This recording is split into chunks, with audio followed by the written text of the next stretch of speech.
Greetings and welcome to the COS Campus Spotlight Podcast. I'm Paul Lewis, features editor for the campus newspaper and your host for today.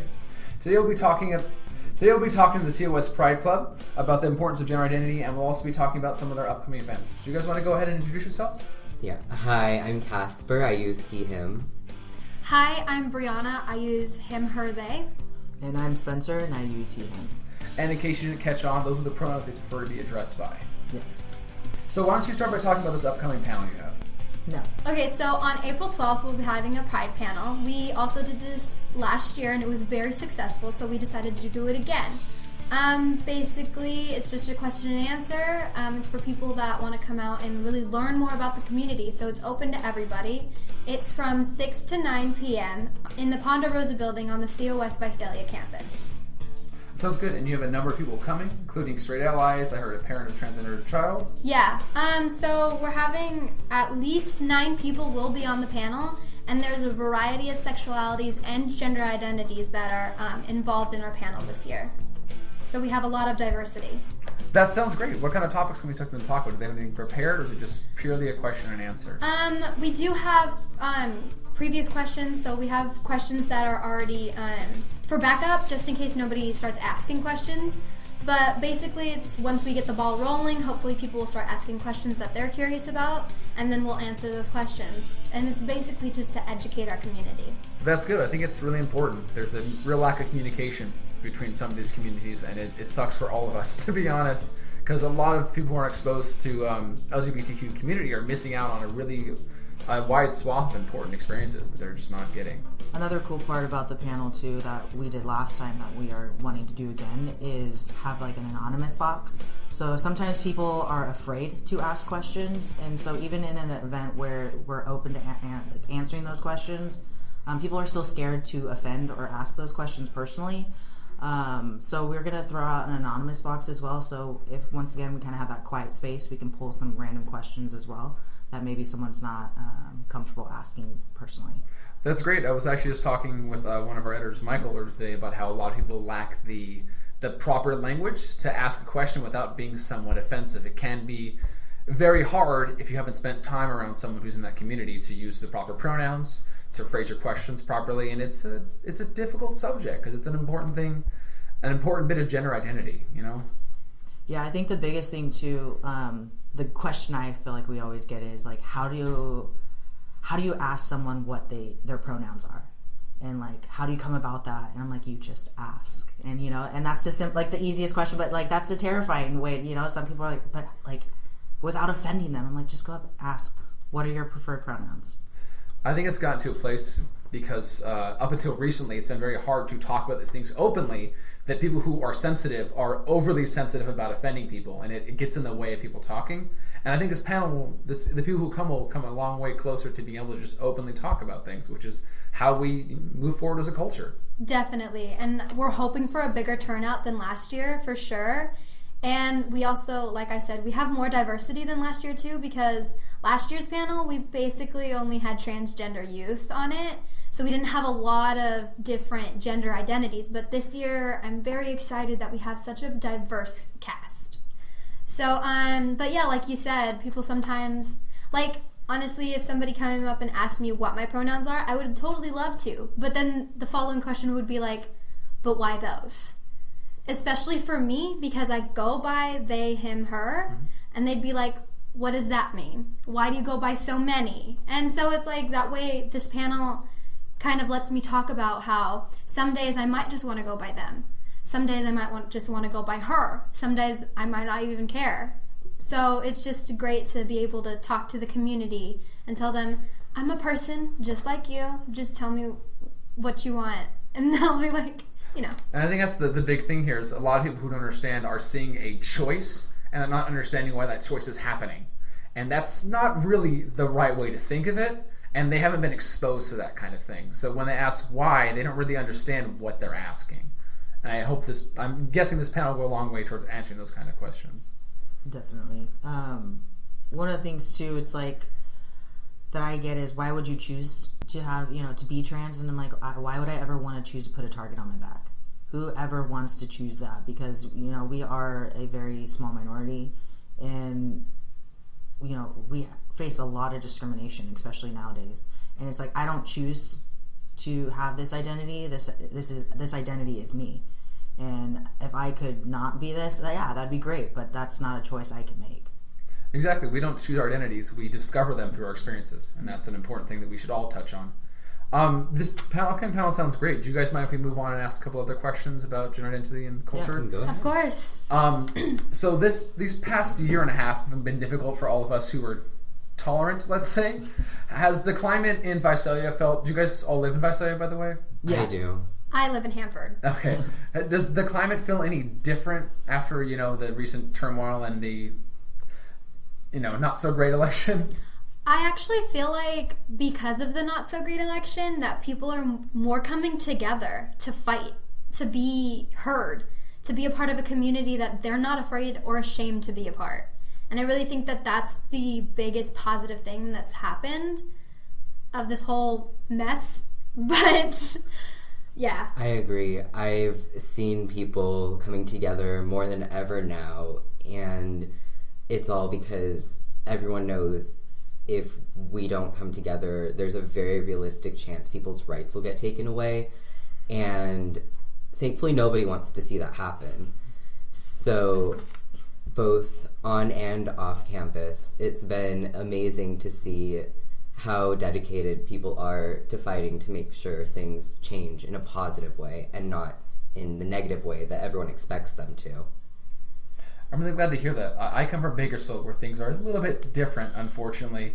I remember a specific time when I was in high school and there was, I don't remember the specific occasion, but it was a day of speaking out, actually not speaking out against LGBTQ persecution by not talking for a day because they felt silenced. And I joined in and every teacher was like, why are you doing this? And I was like, because these are people. And it's even in Bakersfield, things have changed a lot. There's a lot of pro-Trump there, which if that's your choice, there's nothing wrong with that. But it's caused a climate change. And the young people are fighting back. They're seeing there's a problem here. They're seeing this crazy hyperbolic rhetoric and going, no, this is not what we want for our country. And it's scary in a lot of ways, but it's also really, makes you feel hopeful. I think it's because it makes me feel hope because they are so young, and it's like, this is our future. So if our future can be open, then hopefully my children or my children's children can grow up in a climate where it is okay and they don't have to worry so much. Yeah, I hope we get to a part where it's just the same thing as, the color of your skin, which obviously is still an issue, but a part where it's doesn't have to be considered controversial by some people. It's just how things are. Well, and I think the biggest thing is just talking about it. And so for personal experience, I feel like I kind of live in a bubble sometimes. And it's like I go to school, I go to work, and that's kind of it. But even with my coworkers, it's starting to become a little bit more understanding for them because I am very open with them. And if they have a question, I always tell them, please ask me. And it's amazing because now I feel like it's a total turnaround. People are coming to me more and more wanting to ask questions or just helping validate the fact of who I am and telling me oh, my guest said this about you, and using the correct pronouns and seeing that change in people. And it's good to see that there are people who are not a part of our community who are acknowledging that this community does exist. For sure. It is a great change to see happening. I was thinking about something. I know that growing up in Hanford, I didn't really get a lot of the LGBT community because it was really not there. But when I finally came to Visalia, I actually got to learn more. And I'm happy to see that there's actually going to be a reach out to Hanford now. And an LGBT community is starting to form there through the source, which is really amazing. I'm finally somewhere, I live there. I can actually make a difference in where I live. And I don't think I've ever had that kind of experience anywhere else. Spencer said, we kind of all live in this bubble of California. Because California is they're accepting of the LGBT community. Even if you live in the valley, there's some areas where, yes, it is very conservative, mostly here. But if you go outside the valley and go up north, you find so much happiness and actual communication and acceptance, especially in the bigger cities like Los Angeles and San Francisco. So California is this little bubble of pro-rights for the LGBT community, but when you get outside of California, that's where I want to make a difference, for sure. because I feel like that's where people aren't being outspoken enough or not allowed to be outspoken enough. Definitely. I actually spent some time in Michigan during my military career, and things are a lot different there. There are definitely, LGBTQ people there because obviously they're everywhere. They're just people. But it's a lot different there. You don't talk about it. You don't show it because there's people there who accept you, but most people won't. And in the military as well, recently there's been a very big upswelling. It's almost everyone's cool with it now, and there's people like defending each other over it. It's so great to see because it used to be people fighting each other over it. But yeah, it is nice to live in a community where people are accepting, but we all have to get out there and we all have to confront these things. That's the only way we're going to move forward, is by talking to people who don't agree with us. And it sucks, but it's what we have to do. And I love what you said, that the LGBT community is literally, we're just people. We're humans. That's the problem. Some people some people overthink it in a way. No, they're just people. That's just how they are. It's okay. Even if you don't like it, you should leave them alone. Like, don't harass them. And better yet, go talk to them and understand why their life is that way and what it means to them. And that's why I think this panel is just so important to all of us in the Pride and in our Pride Club, because it's our way of giving back. Because I found this resonating feeling of I need to help and I want to help, especially here and especially in other places. So it's like the panel is just a perfect way to educate. And it's like, I'm only 20. I just turned 20. And I have all these crazy notions of social justice and what I want to do. So it's great that it actually gives me a platform for that. And I'll always be grateful to the LGBT community for it. So. Well, and it's another thing too, this panel kind of got an idea, or kind of snowballed into something bigger, was because in the human sexuality class that we offer here at COS, they do these panels. They're smaller because it's in class. So I actually work with the human sexuality teacher right now, Deborah Hansen. Deborah Hansen, yes. Mm-hmm. I just talked to her about the upcoming panel, actually. And so I work with her, and so I've been doing this for about a year with her, and it's amazing to watch these students, because they're learning about this. They have a chapter on sexual orientation. They have a chapter about gender and what different gender identities. And I have students that come after and are thanking the panelists because they learned so much. And I had people who are even I have so many more questions. Is there any other opportunity to, get these, answers from you and stuff? And this is the perfect opportunity because it's at a bigger scale. There's more people. Maybe someone will ask that same question that you have. And it almost isn't, in a sense, for the audience, it's almost a safe space for them too, because you can realize there's all these people who may have these same questions that you have. You're not the only one. You're not ignorant. You just want to learn. And it's always an amazing feeling to watch these people literally have their light bulbs turned on to the concepts. I think our culture has a very large problem with people not knowing. Yeah. It's generally considered, if you don't know and you ask, you're an idiot. And it's nice to see so many people so passionate about saying, no, this is important to us, and we like that you're asking about it. We want you to understand it. Actually, just yesterday, I was sitting in Deborah Hansen's class, and she reads a chapter on sexuality in general psych, and we watched, I think it was a TLC presentation about a young transgender girl named Jazz. Yeah. And everyone was it was great, because normally the class just kind of zones out during movies, but they were all enraptured. They didn't understand it. It was new to them. It was presented in a good way, and I consider myself pretty, woke. But even I learned some stuff. I hadn't considered puberty for transgender individuals, and the hell that must be. Well, and that's the thing. So many people are well, they're too young. They don't know. They don't understand. There are methods to help those kids when they get to that age of puberty. If they want, give them more time. They have medicine that helps them to kind of stop it and put it on hold just in case, and let themselves figure themselves out and really, make that decision. Because Jazz was 2 when she knew. And I mean, yeah, that's a really young age, but it's one of those things, if you know, you know. And it's not some phase that's going to happen. This is who you are.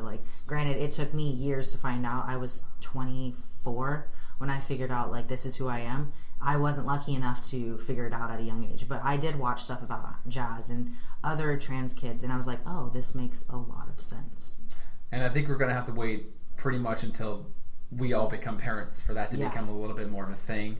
And it's not our parents' fault either. They just want to do what they were taught is right. we learn stuff, not even as people, just as a culture. We learn and expand our understanding, and that's where we're at now. So I'm sure the next generation will have it easier and easier, but then again, I'm sure they'll run into other problems as well. I think it's very generational. Generational. That's the word I'm looking for. It's very generational because, like you said, our parents and the parents before them and the parents before them have all grown up in these certain generations of this is what it is and this is how it's supposed to be, and each generation has taken that into themselves. Like for example, my parents, they're two different kinds of people, but one still believes in what that generation believes in and are conservative and believe that this is the right thing to do. But my other parent is very open-minded and actually kind of represents the new generations that are coming up and the open-mindedness of them. So it's very interesting living with those different parents. Well, I don't really live with my conservative parent anymore, but yeah, it's very can't say that word. Generational. You're good. I'm very bad with words. No, you're fine. You're fine. We all get tongue-tied sometimes. And you mentioned that your father was very conservative. If you don't mind me asking, has that caused strife for you in the past? How did that affect your ability to reach out and contact this community? Definitely didn't help at all. Like I said, because of it, I don't live with him anymore. But he's still my father. I'm always going to love him. There's always going to be that. But he doesn't respect who I am, and he doesn't try to understand, which I try to help him understand, but it's one in one ear, out the other, and some people are just like that. And with those people, you kind of just have to somewhat cut them out of their life. My life, sorry.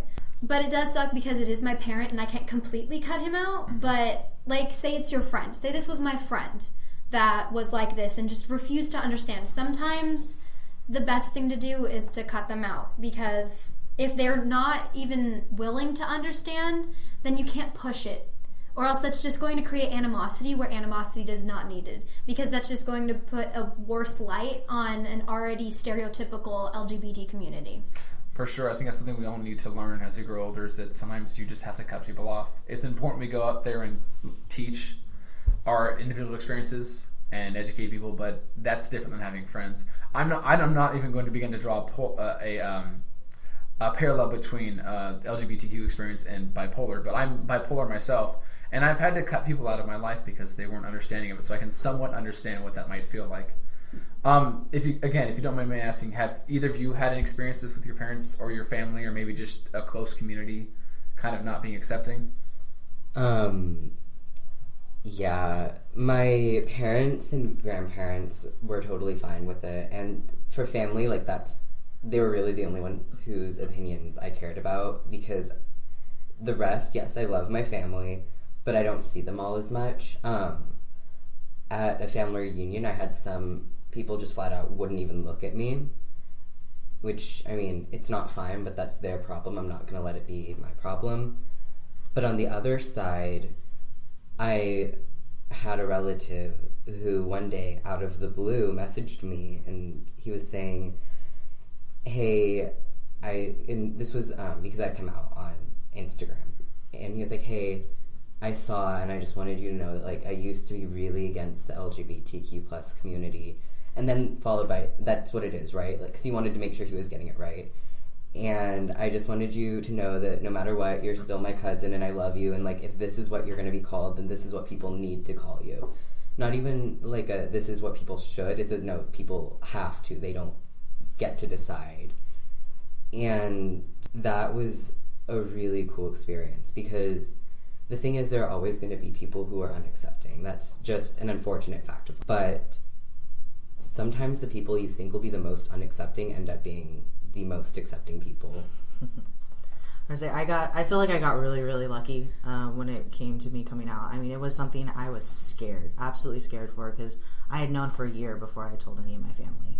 I mean, it took me actually starting hormones, and then I told my family, because I was like, I'm not going to let you change my mind. And it wasn't the smartest idea, because then, of course, they were a little bit mad that I wouldn't tell them sooner before I started this whole change. But I got really lucky that I have a very supportive family, and if anyone in my extended family has a problem with it, I don't know, and if they do, then oh well. But I'm just thankful that at least my immediate family and my friends that I surround myself with are completely accepting and happy to see that I'm happy. Because there was a really long time where I was really unhappy with myself and where I was in life, and figuring this out was that change that I needed to live a happy life. I'm really glad, some of you had very supportive family members. I'm sure we can all understand how it feels to have family members who don't really treat you respectfully.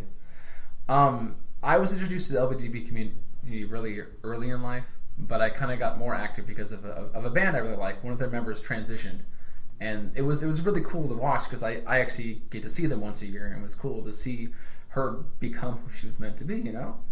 And is there anyone that has inspired you guys to just grasp it and not hesitate, not worry about people looking at you in a way that's not appropriate? I feel like we have our own personal kind of idols in a sense, the people we look to, and I do follow a lot off of Instagram and YouTube, because sometimes with the trans community, if you don't know anyone in your immediate community, you have to find them. And so that's kind of where I had to search. And I think probably my biggest aspiration, his name is Aiden Dowling. He's a YouTuber. He is an activist, and he has his own company and everything that helps anyone in the trans community if they need help with surgeries or getting things to help them. For trans guys, they wear these things called binders, which are kind of like a high compression sports bra in a sense. It pushes down what you don't want seen. And sometimes that's a really expensive product to buy, and so they have these programs to help people to reach out to them that can't afford them. And sometimes something as simple as that is life-saving, because it can cause a lot of distress in your life. And just seeing somebody who can be successful in doing something for the community inspires me to do the same. I'd say for me, I would pull most of my inspiration from the trans people that I actually have met, like Spencer, for example. And I'm not just saying that because I'm looking at him. I'm saying that because as much as I love watching trans YouTubers and reading blogs, there's only so much I can get from somebody that I've never met and theoretically never will meet.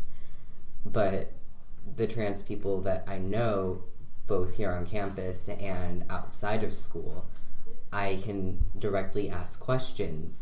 I get to not just get to know them as a person, I get to know them as a trans person, and that's something that I can find a lot to learn about myself from, because I say if I tweeted a YouTuber a question, there's no guarantee I'm going to get an answer, and if I have a follow-up question, my chances of getting the info I need are getting less and less likely.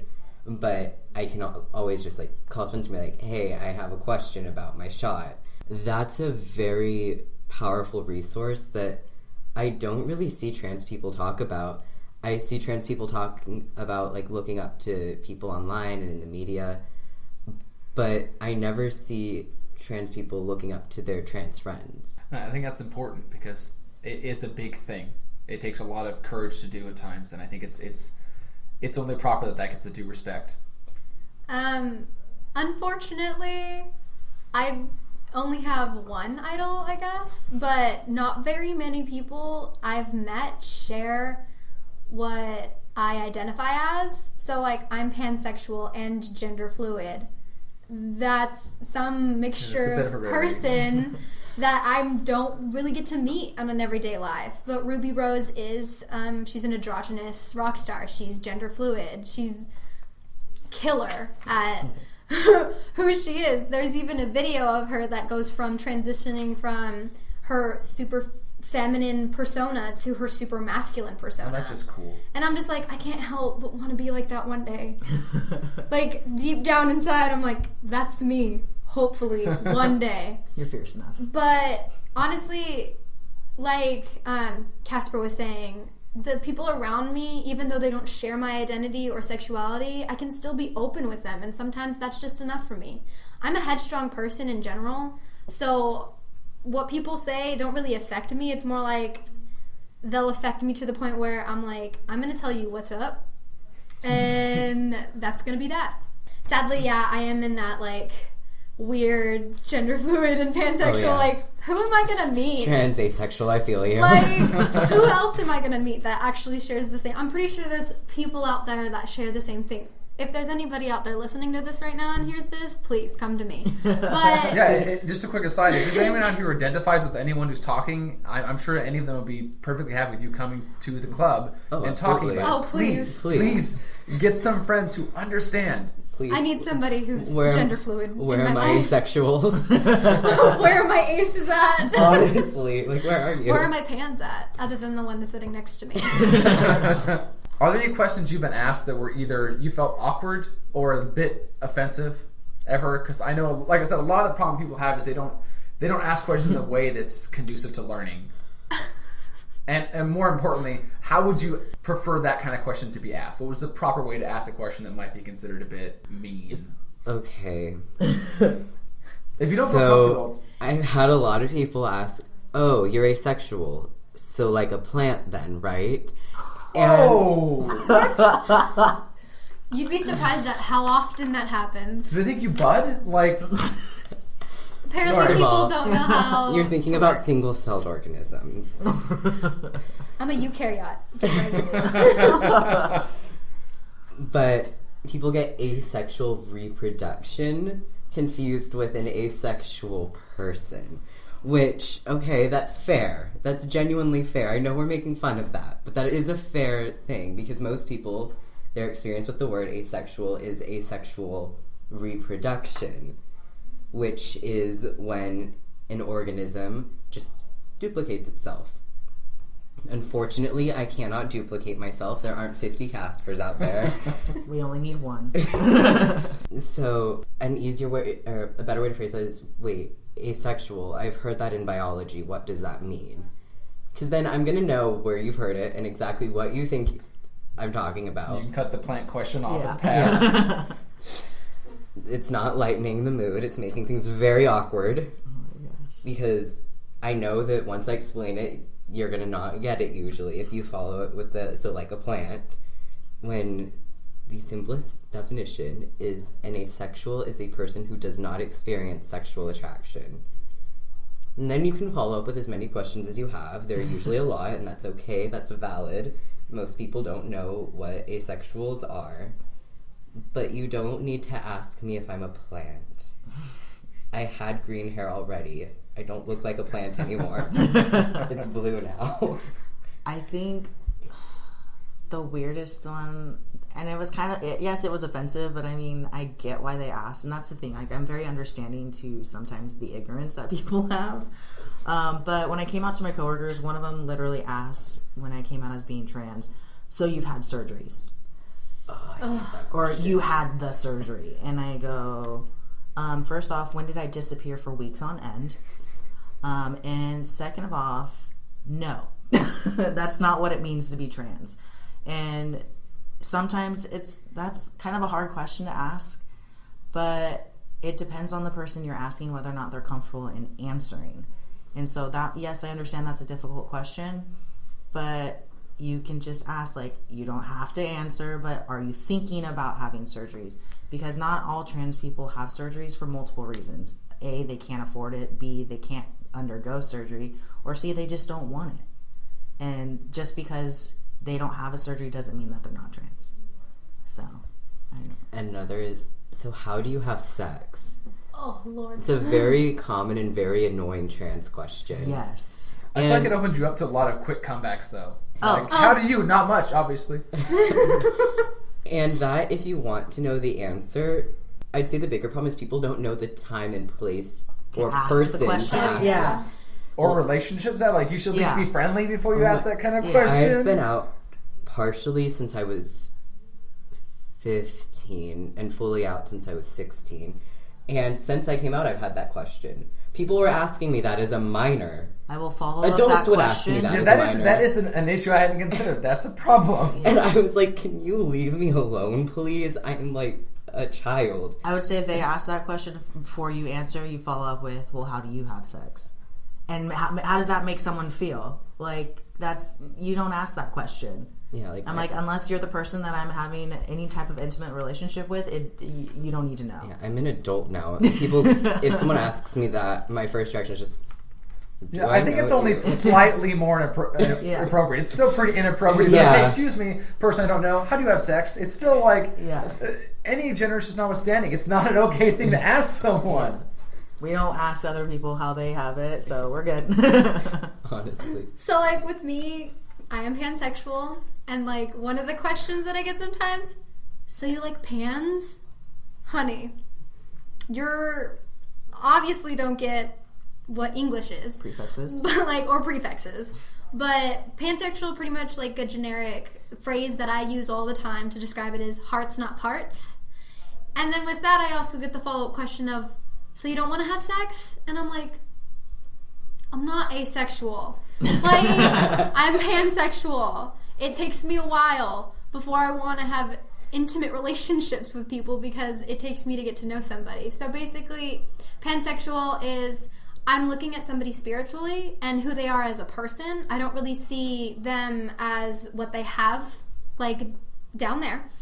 Or I more see of, like, if our brains are compatible or if our personalities are compatible. I look for a person for their personality rather than their gender, which I obviously validate people's gender. I'm not a mean person. I'm not ignorant. I'm a part of this community for a reason. But I have trust issues, so it does take me a while to be intimate with somebody. So I find that for my intimacy, I feel like it's an honor to be intimate with me. In a way, that sounds super self-serving. No, it's good. We should hold ourselves with that kind of pride. Like, we shouldn't just give ourselves away freely. Like, there's... But basically, yeah, they're just like, so you don't have sex or whatever like that. And I feel like a better way to ask that is, so would you be intimate with somebody? And then I could answer with, I have trust issues. And yes, eventually, if I'm in a relationship with somebody, I would like to be intimate with them. But I don't want it from the get-go. I'm not a sexual person to begin with. So that's a big thing with pansexuals. And no, I'm not obsessed with pans, but I'm obsessed with pandas. What about Pan, the mythological figure? What are your feelings on Pan? Oh, I don't really. I know about Pan, the mythological creature, but I don't really like get into it. But I've heard a few things about it. It wasn't that nice. It wasn't. Let's just say that you could probably say the word date rape and it would sum him up. Oh. Yeah. No, I'm not like him. I didn't mean to draw a parallel. I apologize. I'm like, I just said I'm not a very sexual person. I'm sorry. I'm not Pan. I promise. I got a question. Do you guys have a type? For me, like, there's a type of person that I am, like, automatically attracted to. That's a good question. See, my first answer is my type is no, but that's not true. Your type is a water bottle, obviously. Inside joke, sorry. Well, like, because for me, there are asexuals who don't experience romantic attraction. There are some who do. Is that an distinction we could make real quick for people who don't understand the difference between asexual and aromantic? Mm-hmm. Hey, you knew aromantic. Hey. Told you I'm woke. Okay, so like I said earlier, an asexual is somebody who doesn't experience sexual attraction, which would make an aromantic somebody who doesn't experience romantic attraction. You could be one, you could be both, you could be neither. All of these are perfectly valid options. In my case, I'm not fully aromantic, but, like, definitely very aromantic. Like, every so often, I'll be like, okay, yeah, I'd take that person on a date. But very rarely. Usually I'm just like, yeah, I'd be your friend. So, I don't know if I really have a type, because it's not that common for me to want to date somebody. And anytime I ever have, I've been really good friends with them already. So, like, my type is get to know me and be a good friend, and then you're a solid maybe. What's your type? I don't think I really ever, I don't know. I didn't really, well, because Your type is Brie. I've dated all types of people. I don't know, like. So, like, is my type not good enough for you? Oh my gosh. Oh.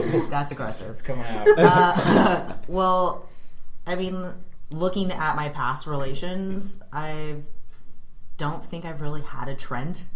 So I wouldn't say I have a type.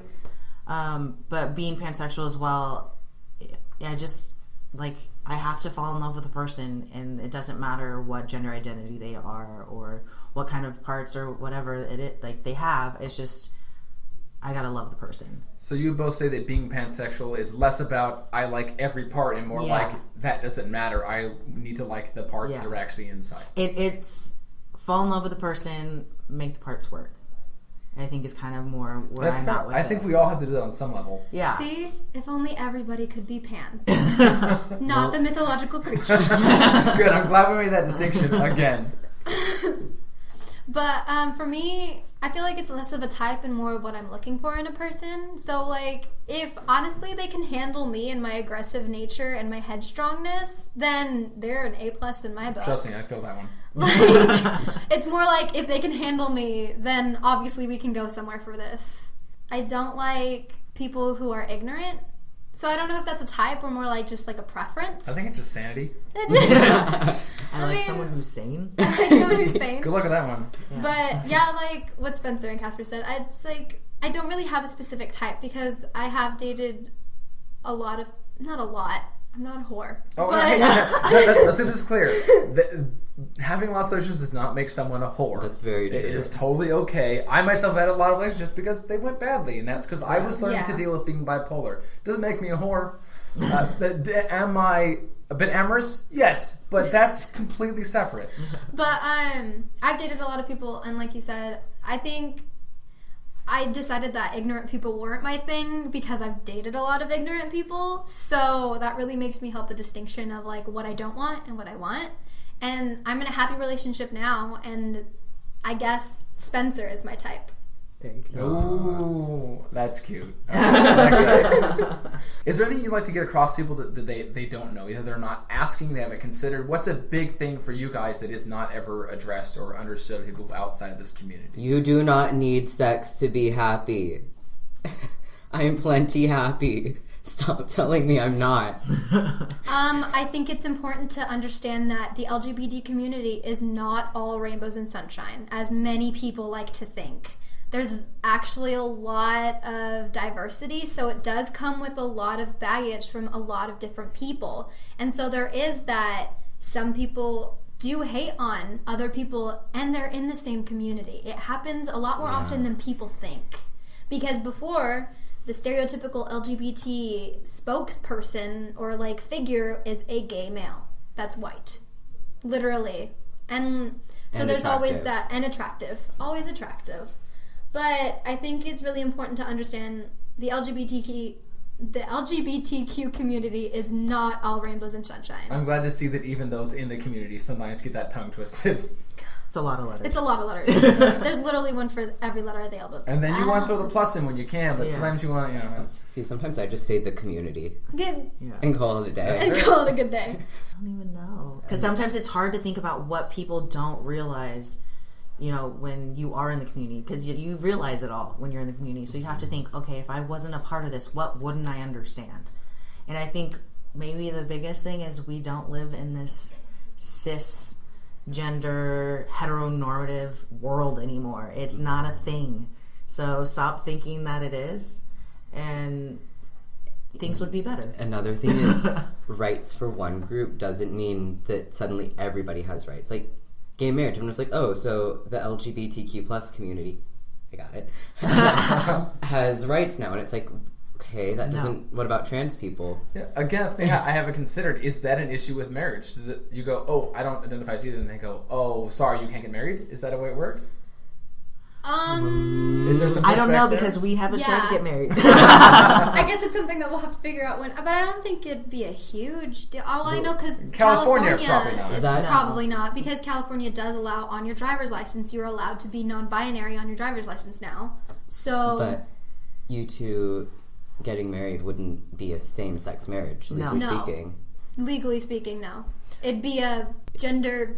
It would just be a different non-conforming. I think the legal language has to catch up a bit. A little behind there. Well, and the thing too, like with being transgender, like you have to go through some steps so that you can be recognized in society as the gender you are. I know Casper's a few steps ahead of me, lucky duck, but we both have been going through the process of changing our name and changing our gender legally.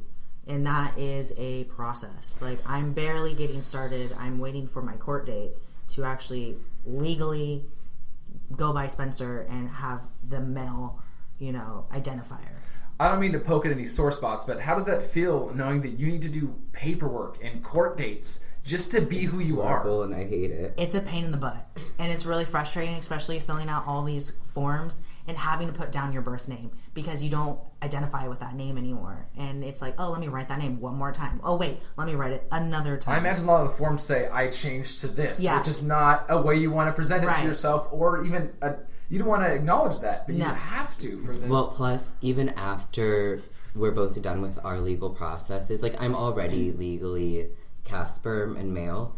Not all of my legal documents reflect that, though, so that's kind of where I am, because the DMV is a nightmare to get that changed. I can't imagine. It's not for people who don't have to deal with these issues. And But you also, for the rest of our lives, we have to fill out the previously known as on forms. Yeah. So even after your No matter legal name what. and gender change, you still haven't escaped because you have to put any previous names down, which usually is just for people who have gotten married and changed their name. Right. You don't think, oh, this is going to probably make a lot of trans people very uncomfortable. And again, like I said, I think the legal language needs to catch up. It's more than just gay people get married. There's so much more little tiny things like that. Again, I hadn't considered that. So many tiny in-between things that are aimed towards a cisgender white world. And we're kind of moving forward in all of that. And it's great to see, but again, it's also terrifying sometimes because there's so much tension. And it's expensive. Yeah, it's very expensive. It's not like, oh, here you go, handed your new stuff. Like, you have so many forms you have to do, a court fee to get it done. It's like, then what, you have different, $4.65? yeah. Then you have different, forms of identification you have to change that could cost money. Getting a new driver's license, getting a birth certificate, getting any of your names that Those all cost was money. on your bills. Like, there's so many different things you don't realize your name's connected to. Yeah, prescriptions. The insurance gets messed up. I had to spend like 2 hours just to get my prescription because the insurance got changed. The pharmacy didn't, and This nobody person knew didn't what was going on. exist. And I can't imagine having that conversation with both people saying, no, that's not me, and they hear, no, that's not me anymore. I can't even imagine having that conversation with like every little, like the guy at Rite Aid, Yeah. the guy who the book. I cussed. Sorry. Are we doing PG? I don't. Probably. It's college. I don't care. Do you mind? I mean, it's college, yeah. Yeah, it's called. Let's start. Fuck. I'm good now. I feel like even though I don't really experience it because I wouldn't change, being in a relationship with somebody who is transitioning and is going through all those things is honestly really hard because I hate seeing him go through strifes and I hate seeing him go through things that make him overly stressed, and I know it kills him whenever he has to put his birth name down, like his dead name. And it's like, it doesn't strain on the relationship, but it definitely hurts me because I see him hurting.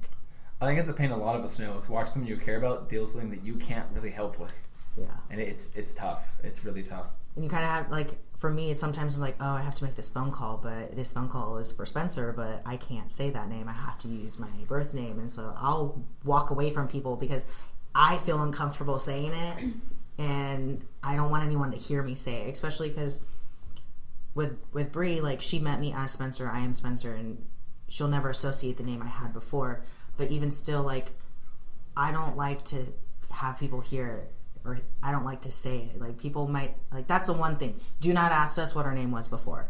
That is a question, do not ask. If someone tells you, that's fine. Don't ask them to tell you. Yeah. Because it's no longer part of who Yeah. they are. Yeah. It's a part of a different thing, sometimes a different person. Yeah. And if they want to talk about it, great, but it should have no bearing on who they are now. Yeah, and if you overhear it, or if someone says it, or if you like just happen to see it on something, just stay quiet about it. No need to repeat it. Yeah, because regardless of if they know you know or not, Yeah. they probably don't want to talk about it. They probably just want to be like, okay, let's move on. Let's do literally anything else right now. Like how people should do with most things they overhear. Yeah. If it wasn't intended for them, leave it. Yeah. Like, I remember there was one time I was at the doctor's office waiting, and so I still down as my birth name, and I sat there in the office, and they, like, I think yelled it, like, 3 times, and I was like, oh, wait, they're talking to me. I forgot. Yeah, that'll happen to me. I'll be with my grandma because she drives me to appointments. And things are changed now. But before, like, they'd be calling me, and, like, I'd just be on my phone, And so she'd nudge me, and I'd be like, what? And she'd point, and she'd be like, I'd be like, oh! Time for me to go. Me, right. Sorry, I wasn't listening. You were saying the wrong name that I've told you to not use, 10 times. So I don't want to hold you guys too much longer. I think we're going to try to get around to wrap up right now. We need to get through there to their panel. Yeah, so I'm going back to that. Okay. I have a real quick question about that. You guys seem like there's a lot of pain in that your birth name. Is that true or? Yeah. Yeah. It's super dysphoric. Okay. Because I've seen Spencer go through it. Especially last semester, we had a very huge problem with a professor on this campus with the birth name and the dead name, and it hurt him. It literally, there was one time in class where it happened, and it took every ounce of my being to not turn. I literally had to turn around and look away from her. It took every ounce of my being not to get up and just scream at her. Now, I don't want to cast any aspersions. I don't want to point any elbows, but was that an accident they didn't care to correct, or was it a purposeful thing? We're not sure if it was accidental or purposeful, but we have told them multiple times about, and we even went to them after class, yet nothing changed. So obviously they were ignorant and didn't care. Respect. I mean, for me, because, I haven't got my name legally changed, the last 2-3 semesters now, at the beginning of every semester, I go to the professor before class starts and say, hey, I just want to let you know there's a name on the roster, but I don't go by that. I'm a trans student. This is my name. Is it okay if I use it? And overwhelmingly, yes, they're like, that's totally fine. We're okay with that. But it's one of those fears. You sit there in class, and especially now that I'm about a year on hormones, I don't look or sound really like a girl. And so when you call that name out, that's extremely feminine. It's not a gender neutral kind of name. It was an extremely feminine name. I remember I got stares and that's you? You don't look like you'd fit that name. And so that's where kind of that dysphoric feeling feels, because I don't look like or associate with that name. And so using that name makes me feel uncomfortable, because I feel like it makes others feel uncomfortable. Because I've seen people stare at me after that name being called before on accident, and it's just I don't even want to say here. I know that person is not here. So it's hard, Do you feel like the administration has been kind of supportive of that? I know they're maybe not an active participant in that, but do you feel like the school's set up in a way where that's an okay thing, or do you feel like you're fighting a system? For the most part, except for Canvas. I hate Canvas. Everyone does. Canvas is not great. Just for the fact that you have your whole class is accessible to those names, and if you have to make posts in Canvas, it uses your legal name. And for trans students, that's really difficult, because I've had times where I've contemplated, do I even post? Because I don't want this name being posted, because your name gets posted with it. And that's why I'm trying to get my name changed, because I'm graduating from COS, and I don't want my diploma to say the name that I don't associate with. See, I can't use Canvas. I mean, I can now because things are changed. I haven't had any assignments on Canvas since, because I only just got my name changed at school. But I've never been able to use Canvas because it makes me just feel so awful. And then on top of the dysphoria, I have really bad anxiety. So then I also start getting really anxious about, well, what are other people going to say? What are people going to think? Is the teacher going to know this is me? And I just, a mile a minute, and then to the point where I'm having such a bad panic attack that I don't even remember what I was supposed to be doing on Canvas. And the fact that we can't change our names on Canvas is really awful. Because when I was in high school, I went to independent studies, and they were able to change my name in the system, no problem. They were like, yeah, no, totally, it's fine. And they made sure everything had the right name.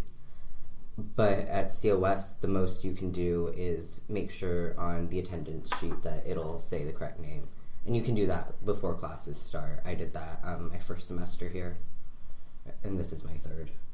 I think that's partially an issue of people not caring, and also an issue of college computer systems are the worst things in the world. Crap. Yeah. They might change their name, and it might break the entire freaking system. Yeah. It'll shut down Canvas for everybody for a week. Well, I thank you guys for answering that, because it just seems like for me, like, I would never have ever considered like that to be a problem. And that's really like you opening it up that way lets us, and especially me, know that these are the like kind of problems that you guys are dealing with. And thank you. I refuse to use the COS email too because it uses your name. So Same. I just set up a Gmail account. So I'm like, this is me. If you need to email me, this is the email you use. My COS email is Outlook. still wrong. Yeah. My COS email is still wrong as far as I know. It's junk.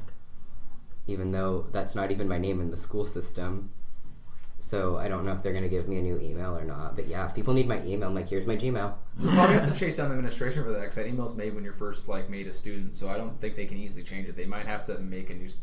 Did they change your entry? Did they make a new student entry? I went to administration and I gave them the court order and my new social security card and my old state ID because, like I said, the DMV is a nightmare. And the amount of things you have to get changed before you can change your ID is ridiculous, especially since we're at a point where the real ID is going to be mandatory, so we might as well also change to that, which is then another 50 steps. And they're like, all right, yeah. They took some copies of it and they said it'll be updated in an hour. And I was like, all right, cool. And that went well. There's no discounts, classes. That's good. I was just like, hey, so I had a legal name and gender change. Can I change everything in the system? And they're like, yeah, do you have this? And I was like, no. And they're like, all right, just come back tomorrow with it. And I was like, all right, cool. So I came back the next day, gave them everything. They copied it, and then they're like, all right, it'll be updated within an hour. And I was like, all right, cool. And I went to class. It's like kind of a nerve-wracking experience, though, walking up and hoping they'll respond in a way that's... Actually, the person who was working there, I already knew. Oh, I was stressed and was like, okay, I know you. This is fine. I know that you're fine with me being trans. And so he just took everything, took a photocopy, and sent me on my way. It's great. So I want to bring it back down to the panel, talk about that again real fast. So again, what time was the panel on? From 6 to 9 in Ponderosa. And the date? April 12th. April 12th. And for those of you who don't know, Ponderosa is on campus. Yes, on the Visalia campus. It's behind Hospital Rock by John Muir. To the theater. Right it's of near it. the theater. It's near the small theater. Right there. It's One day. yeah. We'll probably have a bunch of decorations set up, so you can't really. We'll have We'll less. You'll see us. definitely have a lot of decorations You'll set up. see us. That's good. I'm looking forward to that as well.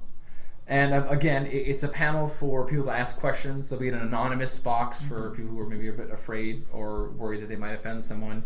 And you said you have a whole panel of genders and identities this time, right? And really, any questions are allowed. Like, don't worry about if we're going to get mad at you, because we aren't. If you phrase things in a rude way, we're going to very politely correct you. Like, please ask any questions. But just remember that the individuals that are going to be a part of the panel are being there for education and taking time out of their day to actually educate people and to be there and volunteer for this. So you need to respect the fact that they're taking time out of their day to try to educate people and make people understand. Yeah, like, don't ask about the weather. Has that happened before? No.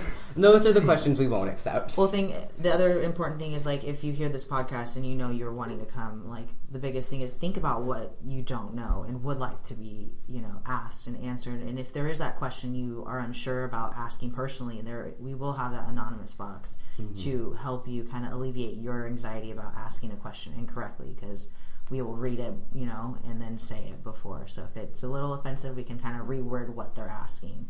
And I think that's kind of an important thing, too. And panelists also have the choice of whether or not to answer you. They do not have to answer if they do not feel comfortable answering. You always have to remember that. And you can address either the full panel or an individual or individuals. Yeah. Like, if you have an asexual question, it wouldn't really make that much sense to ask someone who's not asexual. Yeah. Or if you have a question of the difference between genderqueer and gender fluid, that would definitely be something between one of the panelists and I. Is there anything else about the panel specific you guys want to talk about? Other than please come out, we really just want to help and educate the community and really just want to be there. Like I said before, this is our way of helping the community and us reaching out. Like, we're taking time out of our day to try to help, so please come. Again, the Ponderosa is a very large, very comfortable lecture hall. If you're even remotely questioning whether you should come or not, you should.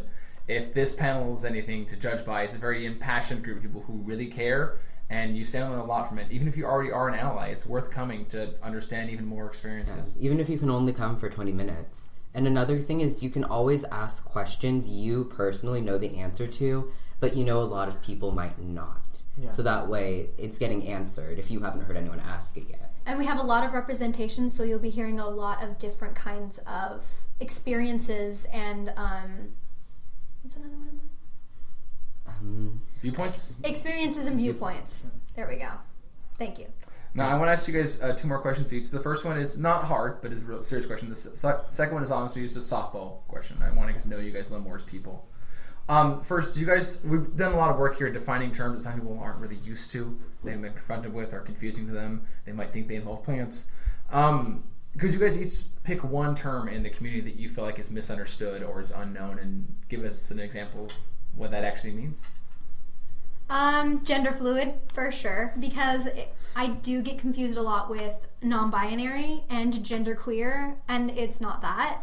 Gender fluid is something like imagine a light that can dim and not dim. You know, one of those lights where you can choose the brightness, the sliding ones. So some days it'll be super bright, and say super bright is super femme, because why not? And other days it'll be super dim, like Let's say mask. mellow. Super mellow. Super mellow. Yeah. Super mellow. Sorry, don't mean to offend. But super mellow, and that could be mask. And sometimes I'm in between, like the perfect lighting, and that could be I don't feel either. Or sometimes I feel both. It just depends on really how I feel. Like today, for example, I feel really femme. I'm wearing pretty femme clothes. But so I would like to be called her, but I don't care. Sometimes her, they is perfect.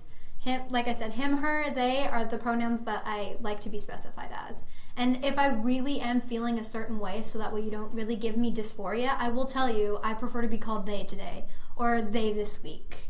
So it really depends on how I feel. I feel very in tune with a lot, and I feel like that's why gender fluid is perfect for me, because I feel like if I just define myself as one gender, I feel like I'm losing an essential aspect of who I am, because gender is a construct, so it's like I'm losing half of my identity in a sense if I just identify as female. So I understand that as well. A lot of us have masculine and feminine sides, and to be able to have both mesh together and comfortably slide along that gradient that's. I'm glad that you got to talk my own words. I'm glad that you have the confidence to be that. It's just something that I've always felt. I've never really felt truly female, and I've never really felt truly male, which is why transitioning probably wouldn't be something that I would go through. Not until you can shapeshift. Not until I can shapeshift. That is going to be something that I'm going to go through. So again, you define gender fluidity as less of a this or that and more of a gradient. Yes, for sure. I think the biggest thing that people always ask or just are unsure about is that not necessarily a term, but just gender is a spectrum. Gender is not a binary. It is not just male and female. Gender is greater than that. Even biological sex is not a binary, because there's people who are intersex, who aren't quite male, aren't quite female biologically. And so gender is the same. It's not a binary. It's not one or the other. There is that spectrum of people where gender fluidity, gender queer, bigender, trigender, non-binary, all are along that spectrum of in between male and female, but there's more than just those two genders. More exists. And I think that's where we're coming to understand that there's more than just two. And I think that's what this panel will kind of answer, because there are, multiple genders that are being represented in this panel. I'd say attraction, because people tend to forget that there's outside of sexual attraction, there's romantic attraction, there's platonic attraction, there's aesthetic attraction.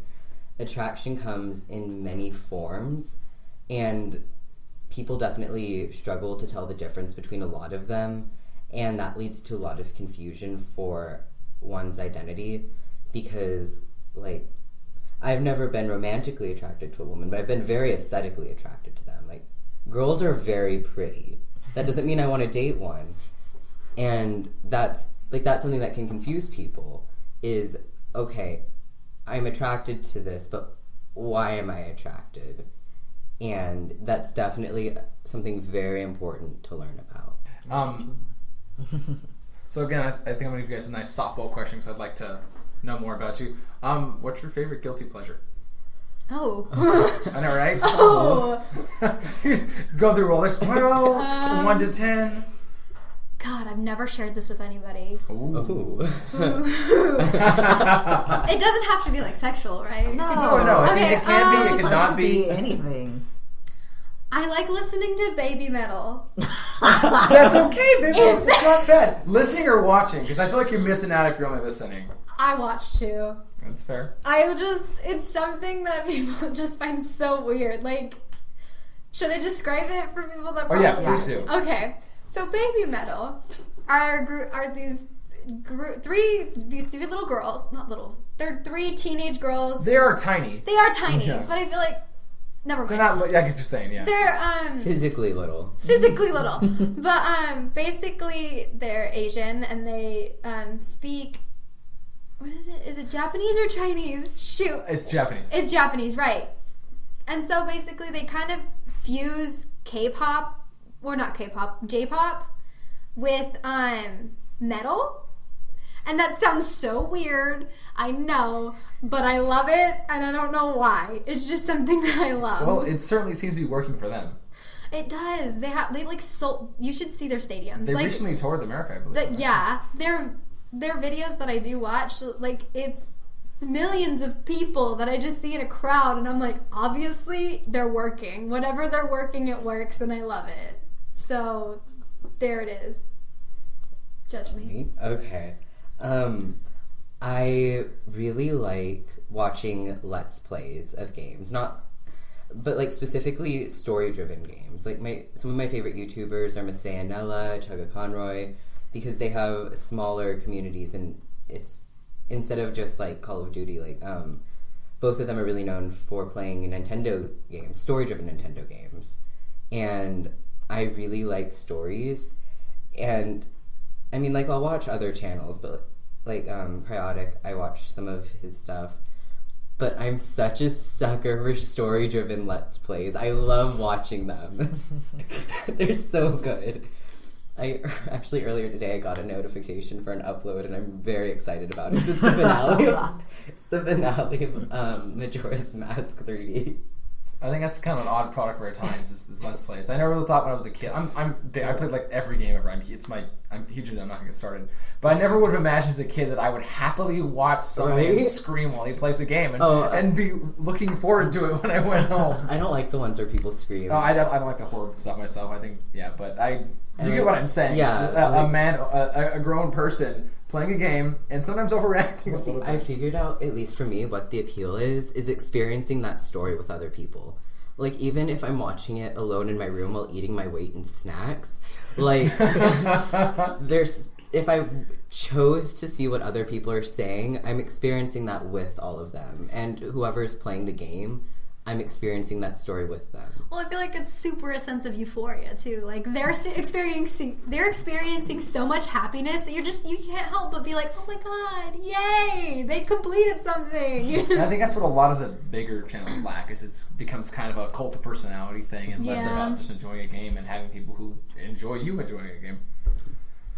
So it took me a second to think about this, but then I was like, oh, you know what, this is a good one. My guilty pleasure, and it's been for quite a few years now, is the Lego video games. They're actually pretty good. They're pretty good. They're so good. That's both of us. I don't care what the topic of the Lego game is, but I will play every single one of them eventually. And it all started because my nephews would play it on the computer, and they would like help me. And so I started helping them, and then now I'm like, no, I don't want to give them controller back. I'd rather play. I mean, I play other video games, but like, I can sit there and play that for hours until my Xbox heats up and tells me I can't play anymore.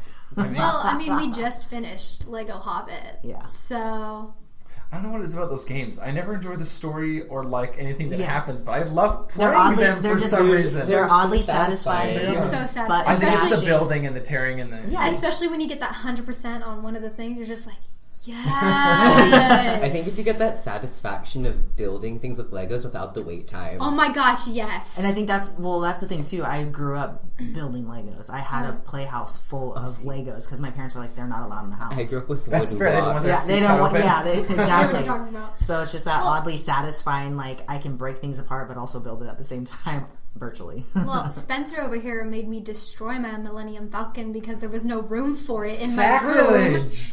I just wanted to rebuild it. He was just so mad that I built it without him that he was like, we're taking this apart so we can build it together. And I'm like, then let's just get the BB-8 then. Unless you have $500 and can get the Death Star, then I don't know what we're gonna do. Yeah, those larger sets are. When I was a kid, I was obsessed with Lego, but my parents couldn't quite afford it. So I subscribed to Lego Home magazine, which is like a magazine about Lego and a magazine for like ordering Lego stuff. So I planned what I was going to order, knowing I could never order it. It's like those Scholastic books when you're in elementary Yeah, school. Oh my Yes. gosh, yes. You're like, I you get all the goosebumps. Yeah. Oh, I feel no. like I do that on Amazon. Like, I totally, like, put something on my wish list that I know I'm probably never going to get. But what I've been recently doing is, like in bulk getting Deadpool comics and be like, I'm going to buy these eventually in my lifetime because I already have too many, but I want more. Because that's another one of my guilty pleasures is Deadpool.